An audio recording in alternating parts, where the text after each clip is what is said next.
हिमालय की गोद में, जहाँ बर्फीली चोटियां आसमान को छूती हैं और देवदार के घने जंगल रहस्यमय फुसफुसाहटों से भरे रहते हैं, एक प्राचीन और सुनसान मंदिर था।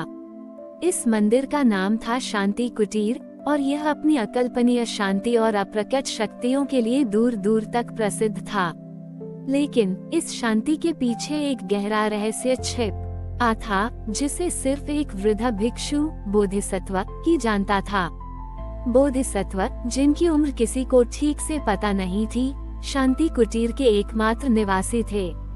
उनके चेहरे पर गहरी झुर्रियां थीं जो उनके वर्षों के तप और ज्ञान की कहानी कहती थीं। उनकी आंखें उतनी ही शांत और गहरी थीं जितनी मंदिर की पवित्र झील। वे दिन भर ध्यान में लीन रहते और रात में रहस्यमय मंत्रों का जाप करते थे, जिनकी गूंज मंदिर के पत्थरों में देर रात तक सुनाई देती थी। एक दिन एक युवा साधु आरव, जो सत्य की तलाश में भटक रहा था, शांति कुटीर पहुंचा।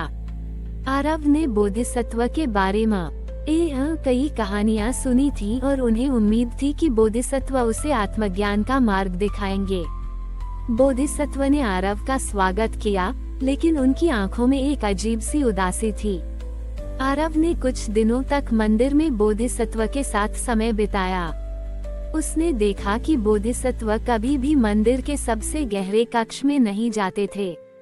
ये कक्ष हमेशा बंद रहता था और उसके द्वार पर एक प्राचीन ताला लगा हुआ था, जिसे कोई नहीं खोल सकता था। आरव की जिज्ञासा बढ़ती गई।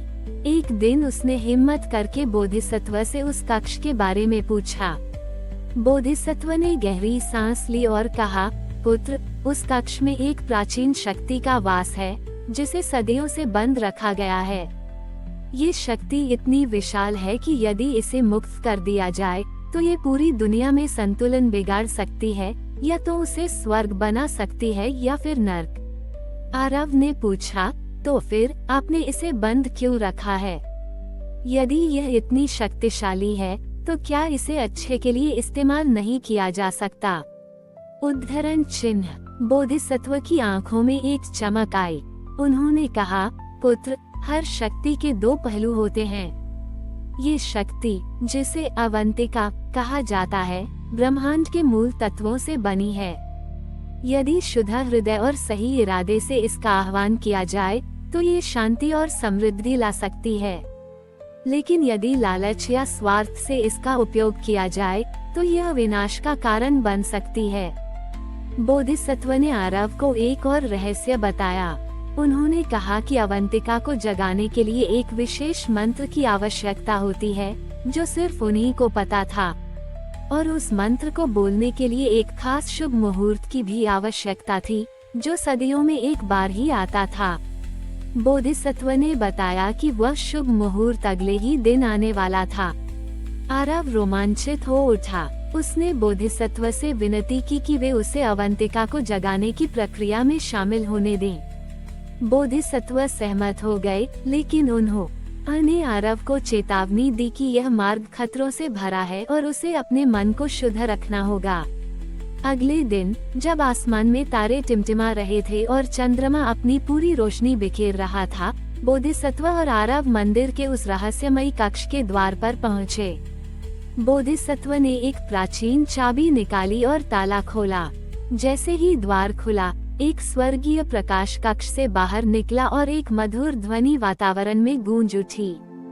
कक्ष के अंदर एक विशाल स्फटिक कमल था, जो धीमी गति से घूम रहा था। ये कमल ही अवंतिका की शक्ति का स्रोत था।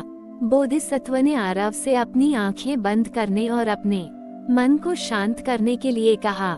फिर उन्होंने एक प्राचीन मंत्र का जाप करना शुरू किया। जैसे जैसे मंत्र की ध्वनि तेज होती गई, स्फटिक कमल और भी तेजी से घूमने लगा। प्रकाश और ध्वनि का एक अद्भुत संगम बन गया। आरव ने अपनी आंखों से एक अदृश्य ऊर्जा को महसूस किया जो उसके चारों ओर प्रवाहित हो रही थी। उसे लगा जैसे उसका शरीर और आत्मा ब्रह्मांड की ऊर्जा से जुड़ रहे थे। अचानक स्फटिक कमल से एक प्रकाश पुंज निकला और बोधिसत्व के शरीर में समा गया। बोधिसत्व की आंखों में एक दिव्य चमक आ गई और उनके चेहरे पर एक अकल्पनीय शांति छा गई। उन्होंने आरव की ओर देखा और मुस्कुराए। बोधिसत्व ने कहा, पुत्र, अवंतिका जागृत हो गई है। ये शक्ति अब मेरे भीतर समाहित है। मैंने इसे अपने शुद्ध इरादों और तपस्या से नियंत्रित किया है। अब मैं इस शक्ति का उपयोग दुनिया में संतुलन बनाए रखने के लिए करूंगा। आरव ने पूछा, लेकिन आपने कहा था कि यह शुभ मुहूर्त सदियों में एक बार आता है। क्या आप इस शक्ति को हमेशा के लिए अपने पास रखेंगे? बोधिसत्व ने सिर हिलाया और कहा, नहीं पुत्र, ये शक्ति क्षणभंगुर है। ये सिर्फ एक निश्चित समय के लिए मेरे साथ रहेगी। इसका उद्देश्य सिर्फ दुनिया में अस्थायी संतुलन लाना है। असली शक्ति तो हर व्यक्ति के भीतर होती है। आत्मज्ञान और शुद्ध हृदय ही सबसे बड़ी शक्ति है। ये कहकर बोधिसत्व ने आरव को आशीर्वाद दिया। अगले कुछ दिनों तक आरव ने देखा कि बोधिसत्व ने उस शक्ति का उपयोग कैसे किया। उन्होंने बीमारों को ठीक किया, सूखाग्रस्त भूमि पर वर्षा कराई और लोगों के बीच शांति और सद्भाव फैलाया। लेकिन जैसे ही शुभ मुहूर्त का समय समाप्त हुआ, वह दिव्य चमक बोधिसत्व से गायब हो गई और स्फटिक कमल फिर से अपनी शांत अवस्था में लौट आया। आरव को बोधिसत्व की बात समझ में आ गई थी। असली शक्ति किसी बाहरी वस्तु में नहीं, बल्कि अपने भीतर के ज्ञान, प्रेम और निस्वार्थता में निहित होती है। उसने बोधिसत्व से विदा ली और एक नए उद्देश्य के साथ अपनी यात्रा पर निकल पड़ा। अब वो बाहरी सत्य की तलाश में नहीं था, बल्कि अपने भीतर के सत्य को खोजने निकल पड़ा था। शांति कुटीर आज भी वही है, उसी रहस्यमय शांति के साथ। और बोधिसत्व अपनी झुर्रियों और शांत आँखों के साथ आज भी मंदिर में ध्यान करते हैं। उस रहस्यमय शक्ति की प्रतीक्षा में जो सदियों में एक बार आती है, और उस आंतरिक शक्ति का प्रतीक है जो हर मनुष्य के भीतर सुप्त है। आरव की आंतरिक यात्रा और बोधिसत्व का अंतिम रहस्य। बोधिसत्व से विदा लेने के बाद आरव ने अपनी यात्रा जारी रखी, लेकिन इस बार उसका ध्यान बाहरी दुनिया से हटकर अपने भीतर की ओर था। उसने कई और वर्षों तक गहन ध्यान किया, प्राचीन ग्रंथों का अध्ययन किया और विभिन्न गुरुओं से ज्ञान प्राप्त किया। उसने सीखा कि सच बड़ी ही शक्ति बाहरी चमत्कारों या अलौकिक घटनाओं में नहीं, बल्कि मन की शांति, करुणा और निस्वार्थ सेवा में निहित है। जैसे जैसे समय बीतता गया, आरव को यह एहसास हुआ कि बोधिसत्व ने उसे सिर्फ अवंतिका की शक्ति का प्रदर्शन नहीं किया था, बल्कि एक गहरा आध्यात्मिक पाठ पढ़ाया था। वह समझ गया कि वह शुभ मुहूर्त और अवंतिका का जागरण केवल एक प्रतीकात्मक क्रिया थी, एक बाहरी प्रदर्शन जिसका उद्देश्य आरव को आंतरिक सत्य की ओर मोड़ना था। कई दशक बीत गए। आरव अब स्वयं एक वृद्ध साधु बन चुका था, जिसने अनगिनत लोगों को ज्ञान का मार्ग दिखाया था। एक दिन उसे बोधिसत्व की याद आई और एक तीव्र इच्छा हुई कि वह शांति कुटीर लौटकर अपने गुरु के दर्शन करे। उसने एक बार फिर हिमालय की यात्रा की। जब आरव शांति कुटीर पहुंचा, तो उसे वही चिर परिचित शांति मिली, लेकिन इस बार बोधिसत्व वहां नहीं थे। मंदिर सुनसान था और उस रहस्यमयी कक्ष का द्वार फिर से बंद था, लेकिन इस बार उस पर कोई ताला नहीं था। द्वार खुला था, मानो किसी का इंतजार कर रहा हो। आरव ने धीरे से कक्ष में प्रवेश किया। स्फटिक कमल वही था, पहले की तरह शांत, लेकिन इस बार कमल के पास एक प्राचीन हस्तलिपि रखी थी। ये बोधिसत्व की अपनी लिखावट में थी। आरव ने उसे उठाया और पढ़ना शुरू किया। हस्तलिपि में लिखा था, प्रिय आरव, मुझे पता था कि तुम एक दिन वापस आओगे। तुमने अवंतिका के रहस्य को पूरी तरह से समझ लिया है। अवंतिका कोई भौतिक शक्ति नहीं है, बल्कि मानव हृदय में निहित असीमित क्षमता का प्रतीक है। वह शुभ मुहूर्त वह क्षण है जब कोई व्यक्ति अपने अहंकार को त्याग कर पूर्ण निस्वार्थ भाव से दूसरों की सेवा करने का संकल्प लेता है। वह मंत्र, प्रेम और करुणा के शब्द हैं जो ब्रह्मांड में सद्भाव पैदा करते हैं। मैंने तुम्हें शक्ति का एक बाहरी रूप दिखाया ताकि तुम भीतर की वास्तविक शक्ति को खोज सको। मैंने तुम्हें यह नहीं बताया था कि अवंतिका हर मनुष्य के भीतर सुप्त होती है। और ये तभी जागृत होती है जब कोई व्यक्ति अपने अहंकार को त्याग कर निस्वार्थ प्रेम और सेवा का मार्ग अपनाता है। मैं केवल उस शक्ति का एक माध्यम था, जैसे तुम भी बनोगे। मैं अब इस भौतिक संसार से विदा ले चुका हूँ। मेरा शरीर अब इस मंदिर का हिस्सा बन चुका है, लेकिन मेरा सार तुम्हारे भीतर और उन सभी के भीतर जीवित रहेगा जो सत्य और करुणा के मार्ग पर चलते हैं। मंदिर का ये कक्ष अब खुला रहेगा, क्योंकि अब इसे किसी ताले की आवश्यकता नहीं है। जो भीतर है उसे बाहर से बंद करने की क्या जरूरत। पुत्र, तुम्हारी यात्रा अभी भी जारी है। अब तुम ही इस मंदिर के नए संरक्षक हो, न कि इसके पत्थरों के, बल्कि उस ज्ञान और शांति के जो यहाँ प्रवाहित होती है। जाओ और दुनिया को वह ज्ञान दो जो तुमने पाया है। हस्तलिपि पढ़ते हुए आरव की आंखों से आंसू बह निकले। उसे समझ में आ गया कि बोधिसत्व ने उसे अंतिम और सबसे गहरा रहस्य बताया था। मंदिर का रहस्य, अवंतिका का रहस्य, बोधिसत्व का रहस्य, ये सब एक ही थे। स्वयं की आंतरिक शक्ति, जिसे निस्वार्थ प्रेम और सेवा के माध्यम से जागृत किया जा सकता है। आरव ने स्फटिक कमल को देखा, जो अब उसे सिर्फ एक पत्थर नहीं, बल्कि प्रत्येक मानव हृदय में निहित असीम संभावना का प्रतीक लग रहा था। उसने संकल्प लिया कि वह अपने गुरु की शिक्षाओं को आगे बढ़ाएगा और लोगों को ये समझाएगा कि सच्चा चमत्कार बाहरी शक्तियों में नहीं, बल्कि उनके अपने भीतर की जागृत चेतना में है। शांत कुटीर अब भी हिमालय में खड़ा है, लेकिन अब ये सिर्फ एक मंदिर नहीं, बल्कि एक शाश्वत प्रतीक है, उस रहस्य का जो हमारे भीतर रहता है, उस शक्ति का जो हमारे कर्मों से प्रकट होती है, और उस शांति का जो हमारे शुद्ध इरादों से जन्म लेती है। और आरव अब बोधिसत्व की विरासत को आगे बढ़ाते हुए स्वयं एक किंवदंती बन गया था, जिसने दुनिया को दिखाया कि सबसे बड़ा रहस्य स्वयं मानव आत्मा में छिपा है। शांति कुटीर का पुनर्जन्म और आरव का नया अध्याय। आरव ने बोधिसत्व की हस्तलिपि को सहेज कर रखा और शांति कुटीर को अपना नया घर बना लिया। अब वह सिर्फ एक साधु नहीं, बल्कि एक संरक्षक था, जिसने मंदिर के पत्थरों से कहीं बढ़कर उसके भीतर के ज्ञान और परंपरा की रक्षा का बीड़ा उठाया था।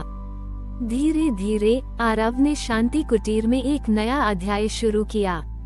उसने मंदिर के द्वारों को उन सभी के लिए खोल दिया जो सत्य और आंतरिक शांति की तलाश में थे। लेकिन बोधिसत्व की तरह आरव ने कभी भी बाहरी चमत्कारों या अलौकिक शक्तियों का प्रदर्शन नहीं किया। इसके बजाय उसने लोगों को ध्यान, सेवा और करुणा का मार्ग सिखाया। आरव की प्रसिद्धि धीरे धीरे दूर दूर तक फैलने लगी। लोग उसके पास मार्गदर्शन के लिए आने लगे, न केवल आध्यात्मिक ज्ञान की तलाश में, बल्कि जीवन का बड़ी ही उलझनों को सुलझाने के लिए भी। आरव ने उन्हें समझाया कि अवंतिका कोई बाहरी शक्ति नहीं है जिसे किसी रहस्यमय कक्ष में बंद रखा गया हो, बल्कि ये हर व्यक्ति के भीतर निहित प्रेम, समझ और सेवा की असीमित क्षमता है। उसने उन्हें सिखाया कि सच्चा शुभ मुहूर्त तब आता है जब वे अपने अहंकार को त्याग कर दूसरों के प्रति निस्वार्थ भाव से कार्य करते हैं। और मंत्र वे शब्द और कर्म हैं जो सकारात्मक ऊर्जा पैदा करते हैं और दुनिया में सद्भाव लाते हैं। आरव ने एक छोटा सा पुस्तकालय स्थापित किया जहां प्राचीन हस्तलिपियां और ज्ञानवर्धक ग्रंथ रखे गए थे। उसने आगंतुकों को प्रोत्साहित किया कि वे स्वयं अध्ययन करें और अपने अनुभवों से सीखें। मंदिर में अब नियमित रूप से ध्यान शिविर और सत्संग आयोजित किए जाते थे, जहां आरव लोगों को आत्मा खोज और आंतरिक शांति के मार्ग पर चलने के लिए प्रेरित करता था। विरासत का विस्तार। बोधिसत्व की तरह आरव ने भी अपना पूरा जीवन दूसरों के कल्याण के लिए समर्पित कर दिया।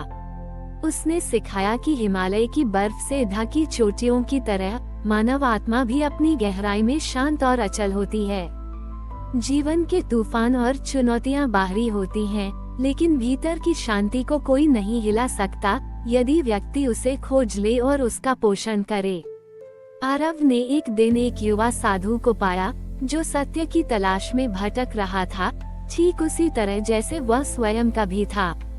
उसने उस युवा साधु को बोधिसत्व की हस्तलिपि दी और उसे शांति कुटीर की शिक्षाओं का अगला उत्तराधिकारी बनाया।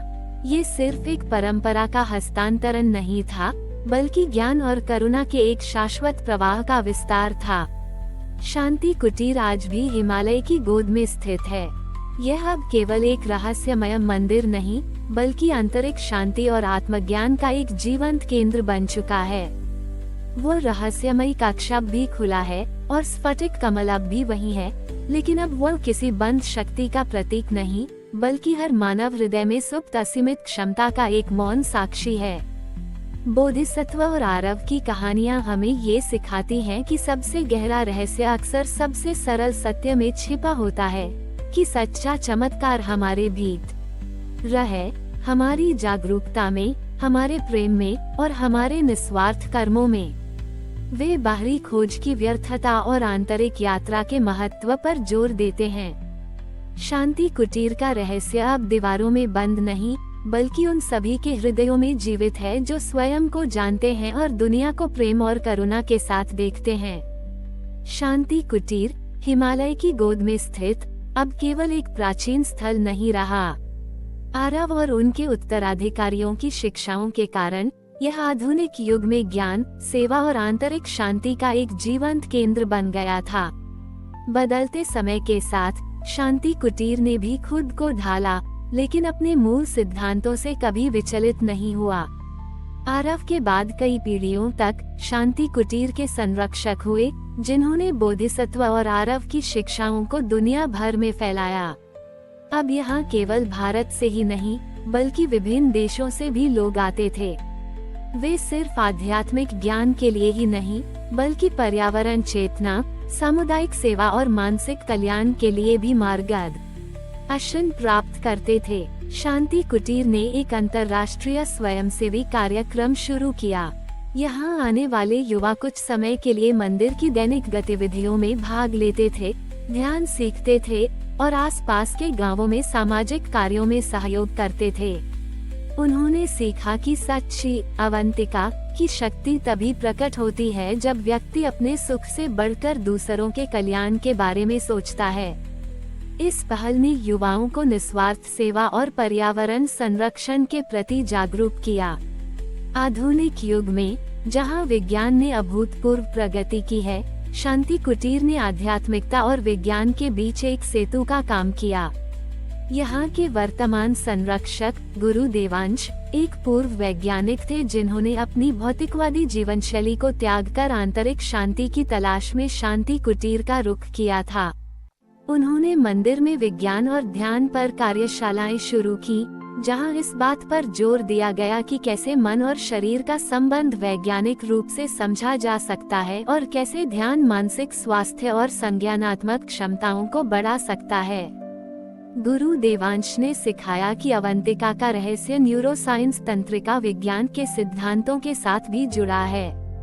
उन्होंने समझाया कि प्रेम, करुणा और निस्वार्थता जैसे गुण मस्तिष्क में सकारात्मक न्यूरोकेमिकल परिवर्तन लाते हैं, जो अंततः व्यक्ति के स्वास्थ्य और खुशी को बढ़ावा देते हैं। इस तरह उन्होंने प्राचीन ज्ञान को आधुनिक वैज्ञानिक समझ के साथ जोड़ा, जिससे युवा पीढ़ी भी आध्यात्मिकता की ओर आकर्षित हुई।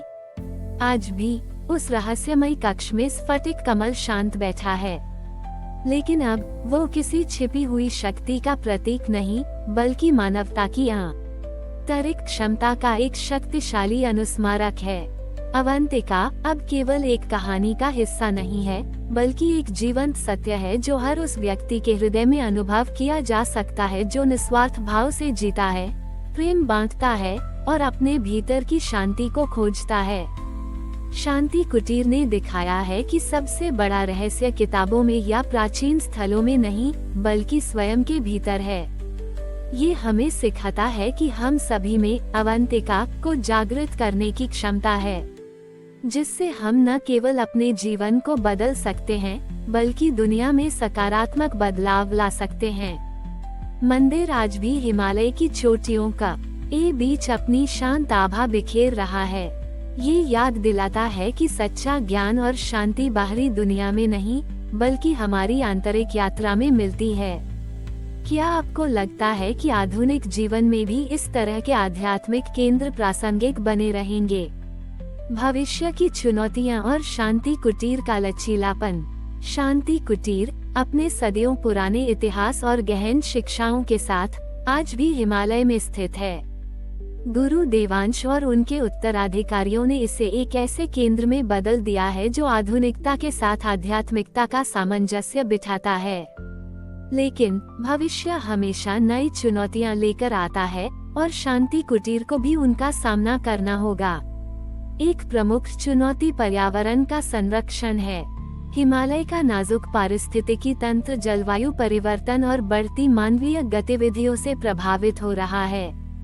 शांति कुटीर, जो प्रकृति के साथ सामंजस्य का प्रतीक है, को अपने आसपास के वातावरण को बचाने के लिए और भी सक्रिय भूमिका निभानी होगी।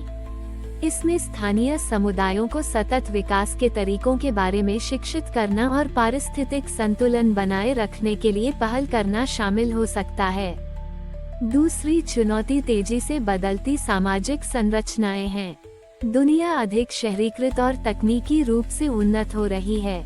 लोगों का ध्यान अक्सर बाहरी सफलताओं और भौतिकवादी लक्ष्यों की ओर आकर्षित होता है। ऐसे में शांति कुटीर को ये सुनिश्चित करना होगा कि आंतरिक शांति और आत्म खोज का संदेश आज भी प्रासंगिक बना रहे, खासकर उन युवाओं के लिए जो डिजिटल युग में पले बड़े हैं। एक और विचारणीय बिंदु ज्ञान के प्रसार और उसकी पवित्रता को बनाए रखने के बीच संतुलन है। डिजिटल मीडिया के माध्यम से ज्ञान को दूर दूर तक फैलाया जा सकता है, लेकिन इसके साथ ही गलत व्याख्या या सही समझ का भी खतरा होता है। शांति कुटीर को ये सुनिश्चित करना होगा कि अवंतिका का गहरा रहस्य, यानी मानव हृदय की असीमित क्षमता को सही ढंग से और पूरी गंभीरता के साथ प्रस्तुत किया जाए, न कि इसे सिर्फ एक आकर्षक कहानी के रूप में देखा जाए। गुरु देवांश जैसे अनुभवी संरक्षक इस संतुलन को बनाए रखने में महत्वपूर्ण भूमिका निभाएंगे। इन चुनौतियों के बावजूद शांति कुटीर का भविष्य उज्जवल दिखता है, क्योंकि इसका मूल संदेश कालातीत है। ये हमें सिखाता है कि चाहे बाहरी दुनिया कितनी भी बदल जाए, मानव आत्मा की आवश्यकताएं, शांति, उद्देश्य और संबंध अपरिवर्तित रहती हैं। अवंतिका का रहस्य कोई बाहरी शक्ति नहीं है जिसे नियंत्रित किया जा सके, बल्कि एक आंतरिक शक्ति है जिसे खोजा और विकसित किया जा सके। शांति कुटीर इस बात का जीवंत प्रमाण है कि सबसे बड़ा रहस्य हमारे अपने भीतर रहता है। ये हमें याद दिलाता है कि वास्तविक शक्ति भौतिक या बाहरी नहीं, बल्कि हमारे विचारों, भावनाओं और कार्यों में निहित है। जब लोग इस आंतरिक शक्ति को जागृत करते हैं, तो वे न केवल अपने जीवन को बदलते हैं, बल्कि अपने आसपास की छोटे दुनिया में भी सकारात्मक बदलाव लाते हैं। भविष्य में शांति कुटीर एक ऐसे देंग स्तंभ के रूप में खड़ा रहेगा, जो मानवता को आत्म खोज और निस्वार्थ सेवा के मार्ग पर मार्गदर्शन करेगा, ये सिखाते हुए कि सच्चा रहस्य और सबसे बड़ी शक्ति हमारे अपने ही हृदय में है। कई सदियों के बाद हिमालय की गोद में शांति कुटीर अपनी जगह पर अटल खड़ा है। समय ने उसके पत्थरों को और भी प्राचीन बना दिया है, लेकिन उसके भीतर प्रवाहित होने वाला ज्ञान का स्रोत कभी सूखा नहीं। गुरु देवांश के बाद अनेकों संरक्षक आए और गए, हर किसी ने अपने समय की चुनौतियों का सामना करते हुए बोधिसत्व के मूल संदेश को जीवित रखा। दुनिया अब और भी तेजी से बदल चुकी थी। तकनीक ने मानव जीवन के हर पहलू को छू लिया था, आभासी दुनिया ने वास्तविकता को धुंधला कर दिया था, और मनुष्य अक्सर अपने ही बनाए हुए शोर में खो जाता था। ऐसे में शांति कुटीर एक ऐसा मरहम था जो आत्मा को शांत करता था, एक ऐसा लंगर था जो भटकती आत्माओं को स्थिरता देता था। यह अब सिर्फ एक मंदिर नहीं, बल्कि एक वैश्विक आध्यात्मिक केंद्र बन चुका था, जहां विभिन्न संस्कृतियों और पृष्ठभूमि के लोग आंतरिक शांति और अर्थ की तलाश में आते थे। अब यहाँ योग और ध्यान के साथ साथ आभासी वास्तविकता में आध्यात्मिक अनुभव और डिजिटल डिटॉक्स रिट्रीट भी आयोजित होते थे। शांति कुटीर ने सिखाया कि प्रौद्योगिकी दुश्मन नहीं है, बल्कि एक उपकरण है, असली चुनौती यह है कि मनुष्य उसका उपयोग कैसे करता है। उन्होंने प्रौद्योगिकी का उपयोग अपने संदेश को अधिक लोगों तक पहुंचाने के लिए किया, लेकिन साथ ही व्यक्तिगत जुड़ाव और प्रकृति के साथ संबंध के महत्व पर भी जोर दिया। अवंतिका का रहस्य अब कहानियों से बढ़कर एक सार्वभौमिक सत्य बन गया था। ये सिर्फ बोधिसत्व या आरव की व्यक्तिगत यात्रा का हिस्सा नहीं था, बल्कि प्रत्येक व्यक्ति की आंतरिक शक्ति, लचीलेपन और दूसरों के प्रति करुणा की असीम क्षमता का प्रतीक था। स्फटिक कमल, जो कभी रहस्यमय कक्ष में बंद था, अब खुले प्रांगण में स्थापित कर दिया गया था, जहां कोई भी उसे देख सकता था और उससे प्रेरणा ले सकता था। यह एक अनुस्मारक था कि सच्ची शक्ति छिपाने की नहीं, बल्कि बांटने की चीज है। शांति कुटीर ने सिखाया कि वास्तविक चमत्कार किसी अलौकिक शक्ति में नहीं, बल्कि एक सामान्य व्यक्ति के भीतर होता है, जो अपने अहंकार को त्याग कर दूसरों की सेवा करता है, जो क्रोध और घृणा के बजाय प्रेम और समझ को चुनता है, और जो अपने भीतर की शांति को खोजकर उसे दुनिया में फैलाता है। ये वह अवंतिका थी जो अब हर उस हृदय में जीवंत थी जो प्रेम और करुणा के मार्ग पर चलता था।